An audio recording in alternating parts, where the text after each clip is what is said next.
জুতো ছুঁড়েছে, জুতো দেখাচ্ছিও রিজার্ভ করে দালাল মির্জাফর চোর শুভেন্দু। সব ছবি তোলা থাকছে মে মাসে, একদম যাকে বলে না উল্টো করে ঝোলানো হবে। এসআইআরের কাজ কার্যত লাস্ট ল্যাপে, তার মধ্যেও উত্তেজনার বিরাম নেই। মঙ্গলবার মুখ্য নির্বাচনী আধিকারিকের দপ্তরের সামনে তৃণমূলপন্থী বিএলওদের বিক্ষোভ, এবং তার মধ্যে শুভেন্দু অধিকারীর সেখানে যাওয়া ঘিরে দফায় দফায় উত্তপ্ত হলো পরিস্থিতি। সিইও দপ্তরে ঢোকার সময় বিরোধী দলনেতাকে জুতো দেখালেন তৃণমূলপন্থী বিএলওরা, উঠল জুতো ছোঁড়ার অভিযোগও। শুভেন্দু অধিকারীর বেরোনোর সময়েও বিজেপি কর্মী ও তৃণমূলপন্থী বিএলওদের স্লোগান পাল্টা স্লোগানে ফের উত্তেজনা ছড়ালো। মঙ্গলবার একগুচ্ছ অভিযোগ নিয়ে সিইও দপ্তরে গিয়েছিলেন শুভেন্দু অধিকারী। সেই সময় সিইও অফিসের বাইরে বিক্ষোভ দেখাচ্ছিলেন তৃণমূলপন্থী বিএলও অধিকার রক্ষা কমিটির সদস্যরা। বিরোধী দলনেতাকে দেখা মাত্রই তারা বিক্ষোভ শুরু করে দেন। আমরা স্লোগান দিয়েছিলাম মির্জাফর শুভেন্দু চোর বলেছি। এর আগেও যখন আমাদের ধন্ডামঞ্চ 24 তারিখ থেকে শুরু হয়, উনি এসে আমাদের কোনো কথা না শুনে, আমাদের যন্ত্রণা শুনে চোর বলে গেছেন। শুভেন্দু রাজার মতো ঢুকে গেল কেন? এতগুলো মানুষের যন্ত্রণা কে শুনবে?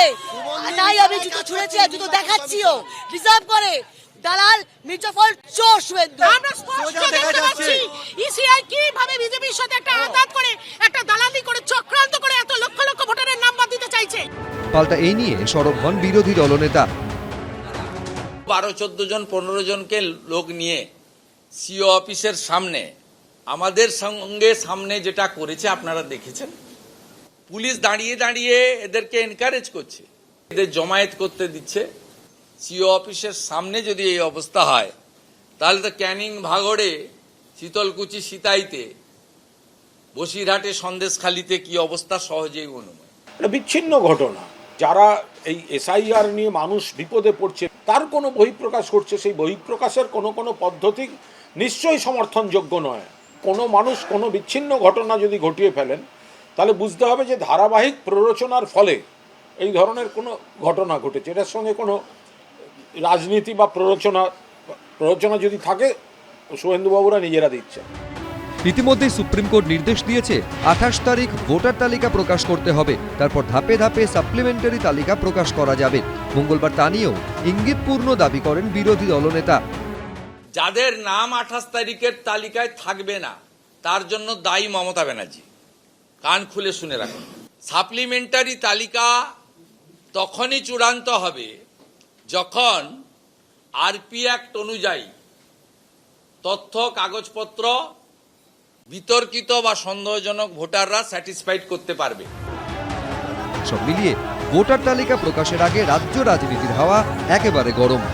রুমা পাল, আশাবুল হোসেন, ব্রতদীপ ভট্টাচার্যের রিপোর্ট, এবিপি আনন্দ। তৃণমূল কংগ্রেস 26-এর নির্বাচনের পরে না থাকে, এই বিজেপি বিধায়কদের পায়ের তলায় এসে আপনাকে পড়তে হবে। ক্লাসে ঢুকে বিজেপি বিধায়কের হম্বিতম্বি ঘিরে আগেই বিতর্ক তৈরি হয়েছিল। এবার সেই বিজেপি বিধায়কের পাশে দাঁড়িয়ে শিক্ষকের উদ্দেশ্যে বিতর্কিত মন্তব্য করার অভিযোগ উঠল বিজেপির মণ্ডল সভাপতির বিরুদ্ধে। আজকে বিজেপির বিধায়ক একটু অনুমতি না নিয়ে আপনার কাছে চলে গেছে। আজকে যদি এটা বিজেপির বিধায়ক না হতো, আজকে যদি একটা তৃণমূলের পঞ্চায়েত প্রধান হতো, তার পা চাটতে যেতেন আমরা।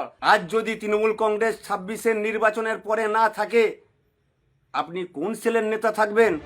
গত মঙ্গলবার বাঁকুড়ার ইন্দাস ব্লকের কুশমুড়ি হাই স্কুলে ঢুকে পড়েন ইন্দাসের বিজেপি বিধায়ক নির্মল ধারা। ক্লাসরুম এত নোংরা কেন, এই প্রশ্ন তুলে শটান স্কুলের দোতলায় উঠে শিক্ষকের কাছে চলে যান বিজেপি বিধায়ক। এই নিয়ে দুপক্ষের মধ্যে শুরু হয় বাদানুবাদ। ক্লাসে একটু বলে আসবেন না? না কেন আসবো? হ্যাঁ কেন আসবো? আপনি ক্লাসে বলে ঢুকবেন না? কেন আসবো? তাই বুঝি।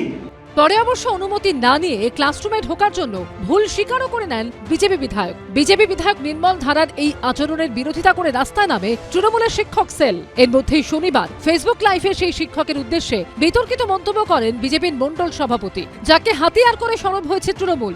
বিজেপি পার্টি হচ্ছে শিক্ষার বিপরীত দিক, আলোর বিপরীত দিক। যেমন অন্ধকার, ঠিক তেমনই এরা ভারতের সংস্কৃতি নষ্ট করার জন্য এসেছে। এরা যদি বলে ক্ষমতায় আসার পর শিক্ষককে তাদের পায়ে থাকতে হবে, আজকের বাংলার মানুষ ঠিক করুক তারা কোন সরকারকে আনবে।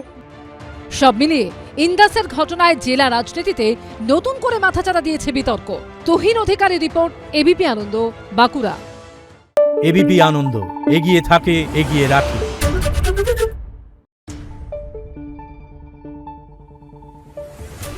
করুন।